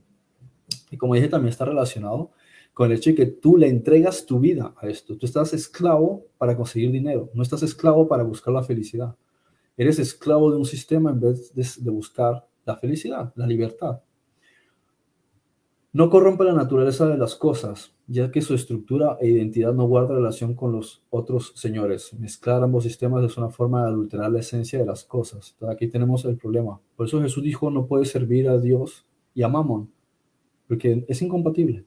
Pero bueno, esto es un tema bastante complicado. Yo creo que a más de uno, cuanto más lo entiendes, más te quedas consternado y te das cuenta de que es tan importante esta alegoría y esta analogía de lo que es abandonar Egipto y cómo hasta el día de hoy, perdón, hasta el día de hoy, en Apocalipsis también te lo mencionan y te dicen, te hablan de Egipto, porque es que el ser humano es esclavo. Jesús les dijo, conoceréis la verdad y seréis verdaderamente libres. Yo te siempre digo, nunca hemos sido esclavos. No es que ustedes creen que no son esclavos, pero entonces ¿por qué están trabajando? Trabaja porque no eres libre. Cuando Israel llegó a su tierra, cuando el hombre es realmente libre, se da cuenta de que no tiene que estar detrás de nada. Entonces vivimos en un sistema de esclavitud. Si las cosas se estuviesen haciendo de forma correcta, el ser humano sería libre. Pero lo han esclavizado porque lo han engañado y lo han hecho desconocedor de la ley. Como el ser humano no conoce la ley, por eso es esclavo. Pero no me refiero a la ley de los estados. La ley de los estados es una perversión de la ley para hacerte esclavo. ¿Vale? La palabra caná, estamos hablando de la misma definición, es una forma de pago, de rescate, de adquisición, de redención o de compra que fija un convenio. Jesús les dijo, cuando venga el Hijo del Hombre será como los días de Noé, que se casaban y se daban en casamiento. Vaya revelación me estás contando. Si la gente se ha casado siempre, ¿qué me quieres contar con eso? Pero lo que está hablando es el contratos. Él no se estaba hablando del hecho de que las personas se casen en un matrimonio. El matrimonio es un constructo social. Busquen antes de Moisés los matrimonios. No tenían ningún tipo de documento. La gente simplemente decía, he decidido, le contaban a sus padres y a los padres de la otra persona, hemos decidido compartir nuestra vida juntos. Ah, muy bien, listo. Y se iban a vivir juntos. No había mayor dilema. Toma, yo doy un dote, el otro da un dinero, un burro, tres cabras y listo. No había mayor revelación. ¿Por qué de repente aparece que tú tienes que firmar un documento y tiene que haber testigos y que toda esa parafernalia? Para empezar, porque las cosas si no que quedaban por escrito, el hombre decía, ay, ya me cansé de esta mujer, me voy con otra, y la abandona. Y dice, ah, qué bonito. Y ella va y le dice a otro, oye, ¿te quieres casar conmigo que este me abandonó? Y dice, no, yo no quiero saber nada de una mujer usada. Y eso es lo que tienen la costumbre de ellos. Entonces, para proteger a la mujer, decían, mira, vamos a hacer una cosa. ¿Te vas a casar con ella? Listo, traes a testigos, firman aquí todos y que quede en constancia porque el día de mañana, si te aburres de ella, no la vas a desechar, como si fuese un objeto. Por eso dice, la carta de divorcio se dio por el beneficio de la mujer, no porque estuviese hecho la idea de que se divorciaran, sino por una protección. Pero originalmente no tenía que haber ningún papel si uno es honesto. Si ya todos saben la comunidad que viven juntos, no hay necesidad de ningún papel, ni siquiera una ceremonia si no quieren. El papel era para que no fuese nadie a ser abusivo. Incluso ella misma decía, ay, me cansé de ti, me voy. Y el hombre dice, ajá, y entonces, decir, mostrar el documento, mire que esta mujer es lo que ha hecho, me ha abandonado porque le dio la gana. Entonces, si vamos a divorciarnos, vienes aquí y escribes, me divorcio porque no me lavaba los calzones sucios, o me divorcio porque tenía una peluca falsa, pero por lo menos escríbeme algo, justifícame la razón. Entonces, eso era la carta de divorcio. Y aquí así tenemos que los matrimonios también se establecieron a partir de documentos escritos. Eso es a lo que Jesús se estaba refiriendo. Contratos. Hoy día prácticamente no puedes hacer nada sin ningún contrato. Es casi imposible. El solo hecho de la, de la violación al artículo 10 de la Constitución de Derechos Humanos de la universal, aunque no lo acepte en Rusia o algún otro país, es el hecho de que tú eres libre de moverte y vivir donde te dé la gana dentro del planeta Tierra. Y entonces, ¿por qué te piden un pasaporte? O sea, es la contradicción más estúpida que encuentras en cuestiones de ley. Tú puedes ir donde te dé la gana, ok, entonces ¿por qué me subo a un avión y quiero ir a China y me dicen tienes pasaporte y visado? Digo, pero si aquí los derechos humanos dicen que el artículo 10 que yo puedo vivir y ir a donde me dé la gana libremente, ¿por qué me pides tú un documento? Entonces el documento tiene una jurisdicción, tiene unos valores y te sometes al Estado para poder tener un pasaporte. O sea, te vas dando cuenta de que todo es esclavitud, esclavitud, esclavitud y convenios. ¿Quieres trabajar? Un contrato. Oye, si yo no quiero un contrato, yo quiero simplemente, necesitas a alguien para una obra ahí, ¿cuánto me pagas por la hora? $6. Ok, trabajo ahí. No, no, no. Tienes que firmar un documento, poner un sello, un no sé qué, poner y un montón de papeles y papeles y cláusulas. Y dices, pero si yo solamente quería ganarme $6 para comprarme una Coca-Cola y una hamburguesa. No, ni para eso. Y cada vez las leyes son más estrictas. O sea, si no tienes un contrato en casi todas partes del mundo, lo mismo. ¿A qué viene esa necesidad de que tú firmes un documento? Porque a través del documento tú sabes tu poder. De eso se tratan los convenios, los contratos. ¿Quiero una cuenta bancaria? Un montón de papeles, papeles, papeles, papeles. Firma aquí, siguiente hoja, firma aquí, siguiente hoja, firma aquí. Me quiero casar con alguien. Ah, no, no es válido si tú haces una ceremonia, no. Tienes que ir donde un notario y tienes que pagar a no sé qué, que si el juez, ahora tienen que firmar testigos y un documento. Firme aquí, siguiente hoja, firme aquí, los dos. ¿Cuál es la lógica aquí? Quiero comprar un automóvil, te mando un montón de papeles, firma aquí, firma aquí. Entonces, cualquier cosa, hasta para comprar un teléfono en algunos lugares tienes que firmar un documento. Para vender oro, te piden un documento. ¿Sí? Para vender oro, es una transacción. ¿Y por qué te piden oro, un documento? Entonces, a medida que uno entiende de lo que estoy hablando aquí, analiza un día convencional y te vas a dar cuenta qué harías si no te pidiesen tu documentación. No sé cómo será en Honduras, pero cada vez hay más países, y yo lo veo este progreso en los últimos 20 años en Europa, que se está volviendo demente. Casi que no puedes hacer nada sin este tipo de registros. El otro día fui a apuntarme a un gimnasio nuevo y me dijeron, no, es que tienes que pagar así, así, estas son las cláusulas. Y le dije, pero vengo aquí a levantar pesas, no vengo aquí a casarme con nadie. Entonces se ríe y dice, es que estas son las cláusulas del gimnasio y me pone un documento y yo leyendo las cláusulas. Otro, después me dicen, tienes que firmar aquí y no sé qué, y me tienes que mostrar tu documentación, y ahora te damos otra tarjeta y pone aquí el dedo para el registro de la entrada. Y le dije, a mí no me gusta eso de que me estén copiando mi persona. Me dice, no, no, no, el registro es privado, nosotros no es legal que tengamos acceso a eso, es solamente para que pases una tarjeta y cuando pongas el dedo entres. Y te vas dando cuenta, todo está avanzando en dirección George Orwell 1984.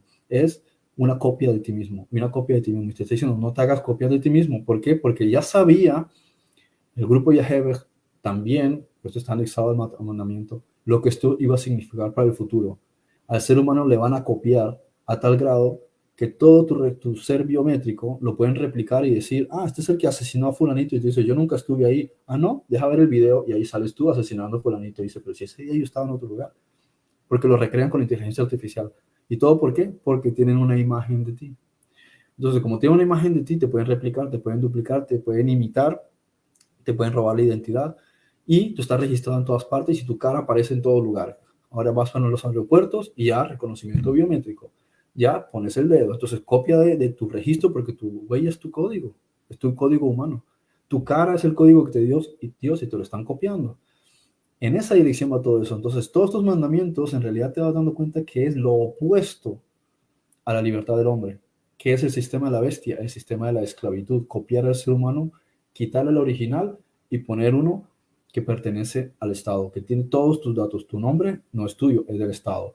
Tu fecha de nacimiento está registrado. Tu DNI es un número de pago porque tú eres una unidad productiva para el Estado. Entonces, todo esto es tan importante conocerlo para que uno también empiece a tener una mayor visión y comprensión de que los mandamientos no es un capricho, sino que en realidad estos temas son muy serios, tienen una profundidad enorme y están directamente relacionados con la esclavitud si no se cumplen y con la libertad si se cumplen. Una última cosa por aquí diría, a ver, dicho acuerdo se confirma con el tributo que son los diezmos, las ofrendas, primicias, ejemplos, tratos comerciales. Bueno, vale, en su caso, el rescate sucedió con las 10 plagas de la salida de Egipto. Bueno, no entra más en detalle. No sé si quieres agregar algo.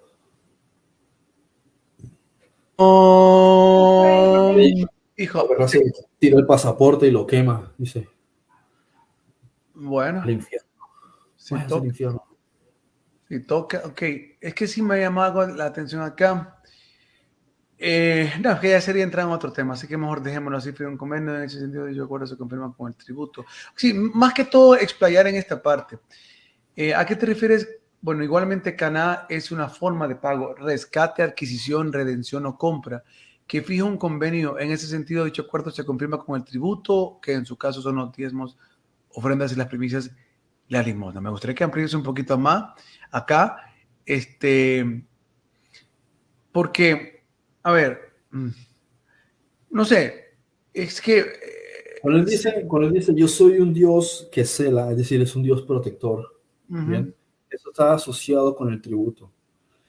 Cuando una persona está demostrando quién es su Señor, está demostrando quién es el que le protege y el que le provee. Por eso la sociedad tiene fácil, o sea, se ve que paga sus impuestos. Si no pagas sus impuestos, te metes en problemas. Pero a las buenas o las malas, le estás pagando a tu Señor, que es Mamón, que es la bestia. No obstante, pocas personas tributan al que lo creó. Eso quiere decir que se desligan de la jurisdicción de su creador. Por tanto, su creador no ejerce jurisdicción en ellos. Jurisdicción quiere decir que puede operar la ley y la justicia. Entonces, como tú tributas en tu país, tú puedes decir al país, mira, me han robado, entonces, como tú pagas a ellos, tú tienes unos derechos. Entonces te dirán, vale, vamos a buscar quién fue. Entonces ponen las cámaras de vigilancia, revisas cámaras de vigilancia, va la policía, mira, ese es el que te robó. Muy bien. Si tú haces lo mismo y le dices a Dios, mira, me pasó tal cosa, me pasó tal otra, hazme justicia, Él te dirá, ¿tú quién eres? No, yo soy una de tus creaciones, sí, pero es que tú a mí nunca me has mostrado ningún tipo de nada. O sea, apareces de la nada y solo vienes aquí a exigirme cosas. ¿Qué relación tengo contigo? El Estado, tú le pagas impuestos y por eso tienes derecho a exigirles cosas. Pero si tú no le pagas impuestos a tu Dios, ¿qué le vas a exigir después? Es un poquito hipócrita, ¿no? ¿Qué tengo que ver yo contigo? Cuando tú estás pagando una cuenta de Netflix y sucede algún fallo, les escribes, dicen, mira, está ocurriendo un fallo. ¿Qué es lo que, cómo reaccionan ellos? Te dicen, ¿cuál es tu nombre de usuario y tu contraseña? Para demostrar que tú tienes afiliación con ellos. Ellos saben que tú has pagado una cuota y tienes tus derechos. Pero tú no llegas y dices, mira, Netflix, quiero que me pongan esta película y aquella, y te piden tu número y tu nombre, y tú dices, no, no, yo no estoy afiliado con ustedes. Y te dirán, ¿y qué me vienes a exigir? ¿Yo por qué tengo que hacerte favores si tú no has pagado aquí nada? Entonces, lo mismo aquí es, Jesús dijo, dad al César lo que es del César y a Dios lo que es de Dios. Igual que dijo, y dame a mí lo que es mío. Suena un poquito esto a negocio de los diezmos, pero es que es la pura realidad.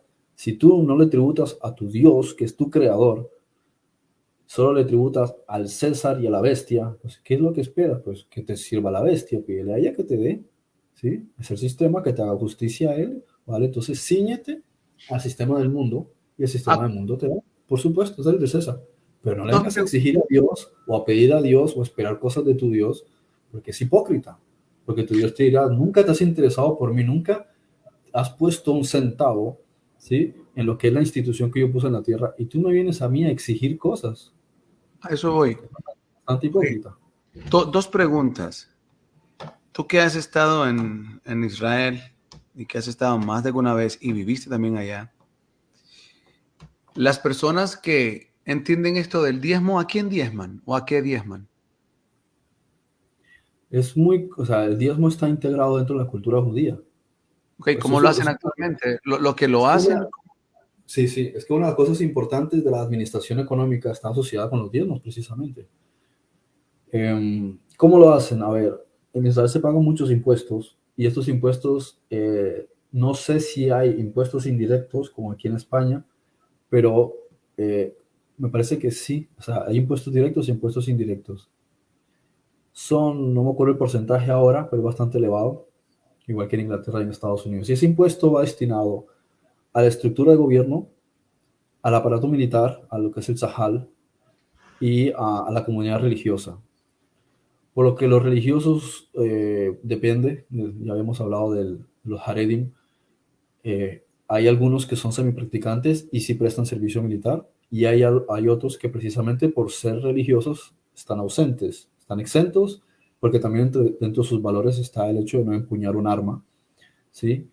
Lo vemos con los levitas se encargaban de los temas espirituales y el resto del pueblo luchaba, ellos ya tenían su oficio, no quiere decir que fuesen cobardes, sencillamente es decir, cada quien se está encargando de lo suyo.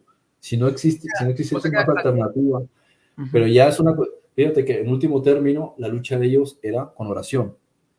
Entonces, yo no es que sea partidario de la religión, pero hay que respetar las cosas y también hay que entender cómo funciona la energía. Y el hecho de que ellos están cumpliendo una función, pese a que no le corresponde a los Haredim, porque eso era trabajo de los levitas, bueno, lo están haciendo ellos, igual que muchas comunidades de otras religiones, digamos cristianas, no son levitas, pero están cumpliendo funciones similares a las que haría un sacerdote. Bueno, todo eso es respetable porque el asunto es que por sus frutos se conoce quién es quién. Si está cumpliendo un trabajo de sacerdote, merece recibir su salario como sacerdote. Y a lo mejor no es un sacerdote con vestimentas así, ¿sí? Pero está cumpliendo una función. ¿Cuál es el trabajo del sacerdote? Tú estás trabajando en el sistema, él está en conexión con el Señor. Tú te acercas a él para que él te facilite el trabajo espiritual que tú no tienes tiempo de desarrollar porque tú estás dedicado a lo tuyo. Lo mismo que pasaba con los levitas. ¿Por qué los levitas no se ponían a trabajar? Porque es que no puedes servir a dos señores al mismo tiempo. Tú no puedes decir, voy a dedicarme a la labranza, ¿sí? 6 horas, más o menos lo que se dedicaban en la antigüedad. Llego a mi casa y ahora me dedico otras 6 horas a preparar temas espirituales y la oración y demás, porque tu mujer te dirá, ajá, ¿qué? Yo estoy aquí pintada, a mí no me dedicas tiempo. O a tus hijos tampoco les vas a dedicar tiempo y tú vas a estar solamente dedicado mañana a un trabajo y por la tarde a otro trabajo, que es ese tipo de vida. Entonces, ellos trabajaban 6 horas por la mañana y luego el mediodía ya tenían libertad. Y era el tiempo que le dedicaban a sus hijos, a la familia, a la esposa, al ocio, al entretenimiento, a pasear. Es una vida mucho más llevadera. Lo justito para sentirte fructífero y productivo en la vida es dedicar unas horas a trabajar, digo entre comillas, en el sentido de sentirte productivo, funcional, no en el sentido de la palabra trabajo que quiere decir esclavitud. ¿Qué haría el religioso? Pues lo mismo, se levanta temprano, hace sus oraciones por sí mismo, por su familia, por su pueblo, por su ciudad, por fulanito, por tal, visita a este, asiste al otro, se encarga de estudiar las escrituras para después hacer una enseñanza. Eso también es un trabajo, pero no va a ser trabajar eso y después también otro trabajo, porque entonces puede que no sea tan laborioso y que esté pegándole el sol, pero también es una profesión. Sí, es una vocación, también tiene su profesionalidad, su dedicación y su energía. Y él llega a la casa también cansado. Entonces, para que hubiese una protección espiritual en el pueblo mientras la gente estaba, trabaja y después su familia, los levitas se encargaban de eso. Entonces, imagínate, uno de cada 12, por así decirlo, si hablamos proporcionalmente, estaba encargado de ellos. O sea, uno de 12 personas, uno se encargaba de los otros 11 y de sí mismo. Eso es muy bonito. Si todos los países fuesen así, el mundo sería muy tan diferente, ¿no? Entonces el trabajo que hacían los levitas era muy bonito. Digamos que hubiese también gente así en congregaciones, llamémosle cristianas o lo que sea, que no tuviesen que, que dedicarse a un empleo para poder costear sus necesidades, sino que pudiesen dedicarse a lo mismo, orar por sus seres queridos, por su propia transformación, por su propio vecindario, por sus amigos. Entonces, eso empezaría también a generar mucho campo electromagnético que alteraría también para bien la vida de ellos, porque lo único que puede alterar a las demás personas sin su voluntad es el amor. Entonces, eso sería también bonito, pero cuando llegue el final de mes y llegue la factura del agua, la factura de la luz, del internet, la renta, ¿qué dice? A ver si me cae algo del cielo, no puede. Entonces, por eso no fructifica, digamos, la obra del Espíritu Santo fuera de países como Israel. Israel, por ejemplo, ¿por qué es protegido contra contra un montón de enemigos? Porque se la pasan sus religiosos orando por ellos. Y los cristianos oran por Israel. Entonces Israel por eso es un país tan próspero y va a seguir siendo próspero. Pero ¿por qué otros países no son prósperos? Porque la gente está más pendiente de subsistir que de cuidar la estructura de su país, porque su país está basado en la ley de la esclavitud, no en la ley de Dios. Si funcionasen así, imagínate, los primeros que serían prósperos serían las iglesias. Y me refiero a todos los miembros de la iglesia serían prósperos. No solamente 3, 4 que están ahí hablando y hablando y hablando 45 minutos, una hora. ¿Bien? Ese es el problema con el que nos encontramos. Por eso Sí, la obra no progresa, porque no hay este entendimiento. bien. Entonces la pregunta es, yo sé que muchos se la van a hacer y por eso te la voy a preguntar. Hoy día, entonces, ¿cómo se le paga el tributo a Dios? ¿Cómo se le paga el diezmo? Enviándolo a una persona que represente ese sacerdocio. Hay personas que están representando ese sacerdocio. Por ejemplo, yo estoy haciendo un sacerdocio, mi padre está haciendo un sacerdocio, mi madre está haciendo un sacerdocio, por lo menos de mi familia que yo conozca, o sea, lo que es de mi familia. Luego hay otras personas que conozco que lo hacen parcialmente, a tiempo completo, otros cuando pueden, otros les encantaría hacerlo y tienen la vocación, pero dicen que yo no me puedo permitir hacer eso. Yo tengo que alimentar a una familia, tengo una esposa, tengo una hija, y yo sé cómo la gente de tacaña, especialmente en la mentalidad latina. Ellos no van a aportar un centavo y me voy a ver tirado en la calle. Ojalá estuvieses en Israel, allá sí te proveerían. Incluso en Estados Unidos sí tienen esa mentalidad. O sea, el que se dedica a eso, la gente, el de mentalidad americana, estadounidense sí es de aportar. Por eso tú ves cómo progresan y prosperan esos países, porque ellos no son tacaños. En cambio, el latino dice, tengo poco, no te doy nada. ¿Sí? Entonces, o sea, también tienen que entender cómo son la idiosincrasia de las sociedades. Eso hace, precisamente tú ves la pobreza que hay, en muchos sentidos, y la necesidad que hay, porque se retroalimenta. Es mi mentalidad de pobre, trae más de lo mismo pobre y nunca te doy nada y solo me la paso pidiéndole a Dios. Pero no pide ni siquiera para una administración. Decirle, dame 10 monedas, voy a coger una y la voy a guardar. ¿Sí? Y administro y pongo otra monedita para fondos de inversión. Pongo otra monedita para ahorros a largo plazo y cojo otra monedita para mi placer. Voy a ahorrar para irme al cine. Y cojo otra monedita y se la doy a fulanito porque está representando una obra ministerial, lo que sé. Las monjitas de la caridad que están ayudando, los de la ONG que se están encargando de los huérfanos, del otro que se están encargando de los animalitos de la calle, estos otros que se están encargando de los niños que tienen problemas de vista, que tienen problemas de papiloma, o que tienen problemas de los labios o le falta una pierna, o estos negritos de África.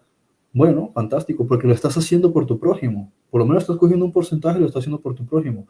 Puede que otros lo puedan invertir, como digo, en un ámbito mucho más elevado, espiritualmente. El asunto es que ese dinero no se lo gastan. Eso es lo más importante, que entiendas que el 10% de tus ingresos no es tuyo. Mientras tú entiendas eso, el Espíritu Santo te va a decir cómo lo vas a destinar. El asunto es decir, de los 10 que recibí, uno no me pertenece. Si yo llego a coger ese uno y me lo gasto, le estoy robando a Dios. Entonces yo no puedo exigir nada después a Dios porque le estoy robando lo que es suyo. Es una forma de honra. Gracias por estos 10 que me diste. Como símbolo de agradecimiento, voy a coger una décima parte y se lo voy a dar a algo que esté conectado contigo, pero que no tiene que ver conmigo. O sea, directamente no es mío. Yo no me lo puedo gastar en lo que me dé la gana. No puedo decir, ay, es que como necesito un patinete para ir a la iglesia, entonces me lo voy a gastar en el patinete. No, tú pídele el patinete, pero eso, dáselo a la iglesia donde tú estés yendo. Es decir, por encima de todo, entiende, eso no es tuyo, ese es de tu Dios, quien sea que le esté representando en el ámbito que sea que le esté representando. No es tuyo, no te lo gastes. En el momento que tú te lo gastes, tu economía va a estar jodida porque tu Dios no te va a prosperar en ese sentido. Ok, perfecto. ¿Y si esa persona que está haciendo la obra es tu padre, tu madre? Yo a mi padre le diezmo. Mi Ya. madre a veces me ha diezmado a mí. ¿Por qué? Porque es que es una cuestión de conciencia. Sí, yo le ¿Quiénes le diezmo. estaban sirviendo? ¿Dónde estaba el sacerdocio antes? En Aarón. ¿Y quiénes le servían a Aarón? Los hijos de Aarón. Aarón recibía los diezmos de sus hijos, porque es que esta es la estructura. La primera o sea, el centro de una sociedad es la familia. El Sí. centro de una sociedad es la familia. No puedes pretender que existe una sociedad si no hay familia. Por eso el Estado crea sus familias, los hijos de la patria, que son gente desconectada entre ellos con en realidad el núcleo de la sociedad, y quienes eran las naciones antiguamente. Las naciones nacieron, Israel nació con familias, son familias. Y tú ves Israel hoy día, la gente se comporta como si fuese una gran familia. No quiere decir que todos sean santitos y se portan bien. O sea, a veces se insultan a sus maneras. Pero el asunto es que trabajan con una conciencia de que Israel es nuestra familia gigante, con sus defectos y sus cosas, normal. Pero existe esa mentalidad. Bonito sería que uno fuese, hablando por ejemplo en Latinoamérica, y encontrase que la gente se tratase como si fuesen una gran familia. ¿Te imaginas cómo sería el cambio de sociedad? Claro, claro que sí. Ok, bueno, continuamos entonces para no interrumpirte, que ya tenemos los últimos 5 minutos para ver, a ver hasta dónde. Sí, continuamos con esta diapositiva y cerramos para el siguiente programa y nos perdón, vale. Adelante. Esta diapositiva es tremenda. A ver cómo hago para simplificarla. Él dice que él tiene en cuenta la maldad o la iniquidad de los padres, o sea, que los padres cometen contra los hijos incluso en 3 o 4 generaciones. Ahí no dice la palabra generación, pero supongamos que dice generaciones porque se entiende en el contexto. O sea, hasta tataranietos y tataranietos. De aquellas familias que odian o detestan a Yahweh de entre el pueblo. De entre el pueblo. En contraposición, él tiene misericordia a los que le aman, por lo que interviene para ayudarles y atenderles. Esto es demasiado profundo de explicar, pero ya lo mencionaremos en otro momento. De todas maneras, sí haré un énfasis, y es que el rol de la familia es más importante de lo que el ser humano se llega a imaginar. El rol que tienen los padres, sea como el papá, sea como la mamá, sobre sus hijos, es de lo que van a depender quiénes serán esos hijos el día de mañana. Cuando tú observas la sociedad, te das cuenta de que casi que el 100% del resultado de quién es una persona en su adultez va a depender de la infancia que tuvo. Muchos de los sicarios, líderes de la guerrilla, líderes de movimientos terroristas, dictadores, que andan por ahí diciendo los hombres todos son violadores y asesinos, estos que están perdidos en las drogas, muchas de esas personas, la inmensa mayoría que dicen que no sé si hoy yo soy hombre o si soy mujer, fueron abusados, no puedo decir la palabra, pero ya sabemos de lo que estoy hablando, en su infancia. Entonces, hay una disociación tan grande. Bueno, y eso lo estarás viendo ahora en el guión que te mandé, el documental que estoy preparando, la serie documental que va sobre esto. Y lo que son los alters que se crean en la persona por efecto disociativo, que básicamente has matado a esa persona. Aunque su cuerpo siga vivo, el trauma que se queda en el individuo es grande. El hecho de que su padre lo abandone le va a generar un trauma increíble. El hecho de que su madre le abandone genera un trauma increíble. Y este abandono no tiene que ser literal, es el hecho de que el padre pasa más tiempo trabajando con sus amigos o en otras actividades y menos con el hijo. Es tan importante para el hijo o para la hija que por lo menos lo vayas a ver a su danza de ballet, que vayas a su grupo de música, que lo veas de vez en cuando jugar al fútbol, que lo acompañes a jugar a los videojuegos. Eso es tan importante para la psique de la persona, del ser humano, que es de lo que lo va a construir a él para el individuo que él va a ser cuando grande. Es porque los hijos, o sea, los dioses de los hijos son sus padres. Y esa es la responsabilidad de la que está hablando aquí Yahweh. Él dice, voy a visitarlos, o sea, yo voy a tenerlos en cuenta, porque los hijos son el resultado de la relación con sus padres. De ahí cuando algunas personas dicen, bueno, tener un hijo, qué bien. Sí, se comparten lo que llaman, entre comillas, custodia. De vez en cuando se acuerdan que tienen un hijo. Pero en realidad tiene que haber una responsabilidad afectiva y de cercanía con los hijos. Y eso es lo que los va a construir, porque el hijo es una esponja y él necesita absorber la base de datos que lo va a construir a él. Él necesita saber cuál es la figura de un hombre y necesita saber cuál es la figura de una mujer. ¿Cómo se comporta? Sus relaciones sentimentales van a depender de eso. Una mujer que no ha tenido a su padre cerca va a estar buscando a su padre en todos los hombres que anden por ahí. Y lo mismo un hombre que no ha tenido a su madre cerca es un hombre que no va a valorar a las mujeres. Pero cuando tiene a su madre cerca, él respeta y valora a las mujeres porque le recuerdan a su madre, en el sentido positivo del término. Una mujer que ha estado mucho tiempo con su padre, en su infancia, no se aventura a estar con cualquier hombre así con que sí. Los analiza bien a los hombres antes de salir con ellos. Entonces, vas a ver que muchos de los fracasos de niños que nacen fuera de una relación de amor, todas estas cosas se van a evitar si el padre realmente toma como prioridad en su vida a sus hijos, antes que el trabajo, antes que sus hobbies, antes que cualquier otra cosa. Es decir, que los hijos tienen que ser la prioridad de los padres, al menos un rato en el día. Que no sea el padre para regañarlos, sino para decir, yo estoy al lado tuyo y yo voy observando lo que tú necesites. Habla conmigo, desahógate, riámonos juntos, comamos juntos, vamos a pasear juntos. Esa es tu responsabilidad como padre, porque es lo mismo que si nosotros le exigiésemos a Dios su responsabilidad como Dios. No podemos esperar de Dios. Mucha gente es atea porque incluso relacionan a Dios con su padre y ellos odian a su padre. ¿Y por qué odian a su padre? O sea, yo digo, este mandamiento es, o sea, la extensión de este mandamiento es tan profunda y tan importante, pero está conectada a la relación que tenemos nosotros como padres. Y el karma que nos venga tiene que ver con eso. Y lo que nosotros le hacemos a nuestros hijos precisamente tiene mucho que ver con eso. Porque lo que nuestros hijos van a sufrir no va a ser por lo que el mundo les enfrente contra ellos o lo que se encuentra en el mundo. Es por lo que nosotros codificamos en ellos. Entonces aquí tiene que ver esto que dice: la iniquidad es la obra de la injusticia, lo que no es justo. ¿Sí? No es justo abandonar a los hijos. No es justo en ningún nivel. Los hijos necesitan un mínimo de tiempo todos los días, pero un tiempo de calidad, un tiempo de amor, de apoyo, que se dan en las familias donde los padres privan a sus hijos de la verdad y les adoctrinan en cosas dañinas, de modo que sus hijos y descendencia son víctimas de este adoctrinamiento y se pierden de gozar los beneficios de servir a la luz y la verdad. Nuestros hijos sufren precisamente por eso, porque es una cadena. De no cumplir sus mandamientos de ley no pueden haber jurisdicción porque no hay derecho y por ende no pueden ayudar. Lo mismo es la falta de valores. Los hijos no saben cuál es el código de comportamiento de un ser humano. Un chico no sabe lo que es ser un hombre porque su padre nunca estuvo, o el hombre que él veía era uno que se acostaba con fulanita y con la otra y iba a las prostitutas. Entonces es la figura que el hijo tiene. ¿Qué otra figura va a tener? Él admira al padre y si el padre hace eso es lo normal. Entonces su vida sentimental también va a ser un fracaso y como padre va a ser lo mismo. Lo mismo con la mamá.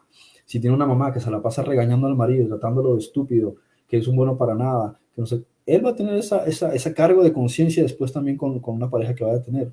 Y su hermana pensará también lo mismo, que si va a tener un marido, ella también va a estar regañándolo por todo y celosa, y a quién escribiste por el WhatsApp, y quién es Juanito, el herrero, porque es el mismo cuento. Entonces, son los hijos quienes están observando sus dioses, cómo se comportan para saber ellos cómo se deberían comportar.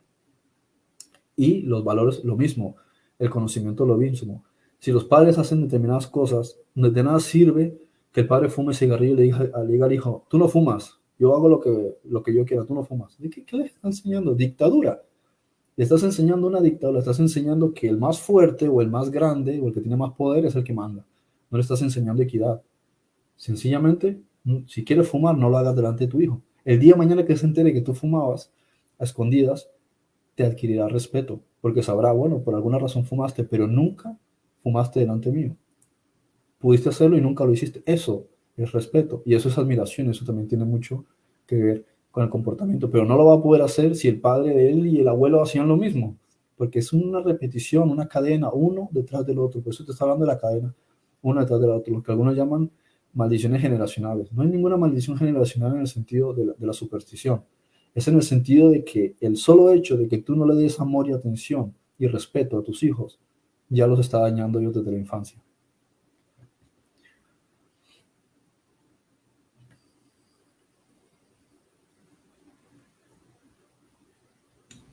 ¿Qué pasó? ¿Qué pasó? ¿Terminaste? Ya terminé el discurso. Ok, perfecto. Bueno, es que estaba también aquí atendiendo a Douglas. ¿Tiene el brazo, hijo? ¿Tiene el brazo? Oye, se lo tomó en serio, estoy diciendo del padre con el hijo, ya estaba él con las mismas, ella teniendo el hijo, no sea que cometa pecado. ¿Dónde está Don Douglas? No, aquí estamos.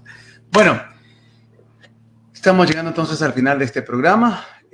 Creo que es un excelente cierre porque es una palabra que siempre ¿cómo se llama? Se malinterpreta esto de la iniquidad de los padres sobre los hijos, ¿verdad? Y Y bueno, hay veces que, como yo el otro día me decía un amigo a mí, una vez yo le platicaba sobre esto, ¿verdad? Por algunas circunstancias que se habían vivido en su familia, unos patrones que se estaban repitiendo.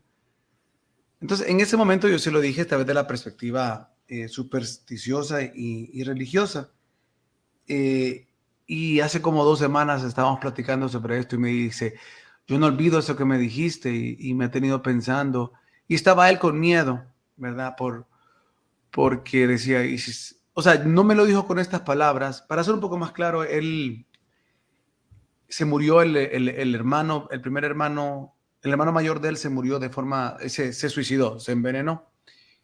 Y el hermano menor, ellos son 4, bueno, eran 4. El hermano mayor se suicidó, los 2 de en medio están vivos, pero el tercero, el más pequeño, lo mataron a él de una manera violenta, ¿verdad? Él estaba en el lugar incorrecto a la hora incorrecta.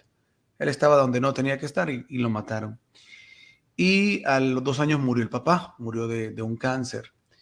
Entonces, yo una vez conversando con él, cuando empezaba a estudiar de estas cosas, yo le decía que esos patrones tenían que ver con una maldición, ¿verdad? Entonces, yo no sé de dónde él entendía esto de de dónde sacó eso de lo que dice este versículo, ¿no? Que visitará la maldad de los padres hasta la tercera o cuarta generación de los padres sobre los hijos. Entonces, hace unas semanas él me repetía esto y me decía, recuerda, no olvido estas palabras, pero yo intuía en que me estaba diciendo, tengo miedo de que esto le pase a alguno de mis hijos o me vaya a pasar a mí con alguno de mis hijos. Entonces yo lo quedé viendo y le dije, mira, le digo, a veces uno habla cosas sin entender un poquito más a profundidad de lo que se está diciendo. Y sí tiene que ver, pero no de repente en esa perspectiva como que obligatoriamente te tiene que pasar algo, sino que más que todo es la herencia que nosotros legamos a nuestros hijos. Y me refiero a los patrones conductuales que nosotros les entregamos a ellos. Las cosas van a ser diferentes si nosotros decidimos que sean diferentes. Esas maldiciones que se dicen las podemos romper en la medida que nosotros mismos decidimos ser diferentes, decidimos actuar como nos toca. Entonces, en ese sentido, eso deja de ser. Porque como tú dices, a veces uno comete esos hierros, ¿no? Aunque hay algo de sentido, algo que tenga que ver, pero más que eso se nos olvida decir que también tenemos la capacidad de cambiar esos patrones y de cambiar esas cuestiones que puedan venir por herencia o por algún conjuro que se haya hecho, etcétera, que sepa yo, pero que las cosas pueden ser diferentes y se pueden romper, sí.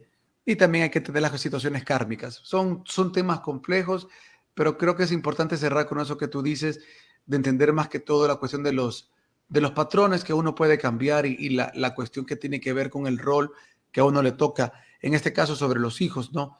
Cómo ser un buen testimonio que se puede cerrar en pocas palabras. No sé si quieres comentar eso, Frederico, cerramos. No, creo que quedó claro. Otro tema intenso que abordamos. Bastante intenso. El día de mañana, quedamos entonces siempre a las 8 de la noche. Mañana puedo hacerlo más tarde. ¿Deseas hacerlo como lo hicimos el miércoles pasado, que fue, si no me equivoco, como a la 1 o 2 de la tarde de allá? Sí, sí. ¿O prefieres hacerlo a esta hora? No, hasta ahora. No, a esta hora tengo la clase en Jitsi con el grupo. Ok, entonces quedamos para mañana a las 2 de la tarde. Bueno, ¿te parece a las 3 de la tarde? Hay que ser 9 de la mañana de acá. Vale. Perfecto, así quedamos entonces mañana 9 de la mañana Honduras, 3 de la tarde Tenerife, continuamos con este tema y entraríamos ya al tercer mandamiento, ¿ok? Así que no usar el nombre de Dios en vano, así lo conocemos. Nos vamos entonces, gracias por acompañarnos. Esto fue Ve Ocultas y continuamos, como bien he dicho, el día de mañana con este tema a partir de las 9 de la mañana Honduras, 3 de la tarde Tenerife. Gracias, Frederick. Bendiciones. Chao. Ve Ocultas. Ve Ocultas.